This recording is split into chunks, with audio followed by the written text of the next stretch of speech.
Hands up, hearts open, wide as the sky. We lift you high, yeah. We lift you high. Hands up, hearts open, wide as we cry.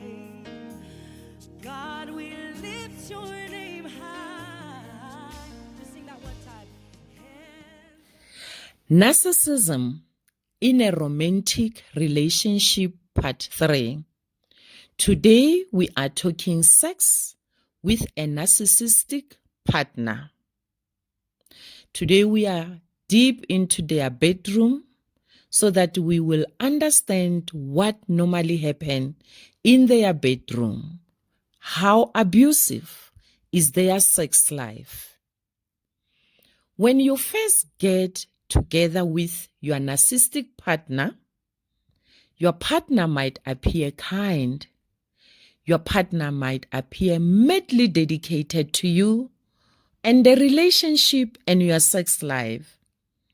Your partner might appear very interested in making sure you had a good time in bed. Yet, as time went on, you start to notice some obstinate signs or red flags of stubbornness in their bedroom behavior. They begin to devalue you as a partner. They begin to criticize you as your partner. First, this is done in a subtle manner, and as the relationship progresses, they do it openly. You might be criticized for your body size, just to give an example. And the narcissistic partner have a tendency of lashing out in rage, especially if you express some discomfort during sex. Maybe you are expressing that I'm feeling pain when you do this. They don't want that. They get very angry because they don't care. They are not considerate of how you feel. Or they might just completely ignore you. And they also ignore you if you initiate any move, any action, any style that is of interest to you. They will completely ignore you and leave you feeling bad, regretting why you started that in the first place.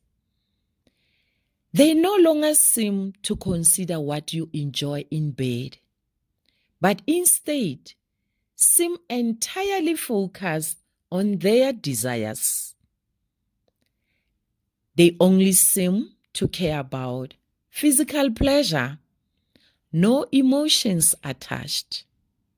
Immediately they reach orgasm, they look aside.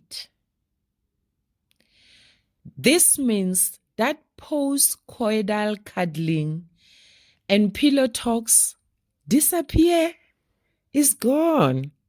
You'll never see it again. And once they have accomplished their goal of sexual gratification, they will leave you feeling used because they clearly show you that you do not matter anymore. They will remember you next time when they want to use you again. During intimacy, they put their own needs and pleasure first. They may want you to satisfy their needs, and if yours are not met, that is not their concern. They are not interested in that. It doesn't even touch them. Others, they will want to satisfy you in bed because they want you to praise their skill and to tell them how considerate they are as partners. They don't do this because you are in this thing together. They do it because of their own self-importance. They want to feel they are important. Instead of sharing how much fun you had together, they might want you to describe in details just how great they are at sex and how much you enjoyed the encounter. That's how they make you do it. They look for validation and approval every time you are in bed. When you don't offer that admiration that they are hoping for, they might press you that you must compliment them or they get angry. They react poorly when you disagree with them. Maybe you will tell them, I don't like it when you bite my neck. Even if you say this in a respectful manner, they don't want it. They get very angry. Comments like this challenge their perception of themselves because they see themselves as the best partner ever. So they tend to dismiss your request by pointing out your flaws. The flaws might be your appearance. The flaws might be your performance during sex. Or they start making unkind remarks that make you feel and regret why you were intimate with them in the first place. These people feel entitled to sex. And when you don't want to have sex with them, they might accuse you of cheating, and they start to compare your performance with their past partners. They might even threaten to leave you and go and have sex with someone else. This is a person who tells you, don't think if you don't give me, I will starve. There are many people out there. I will go out and I'll come back well serviced. They tell you what they want you to do in bed,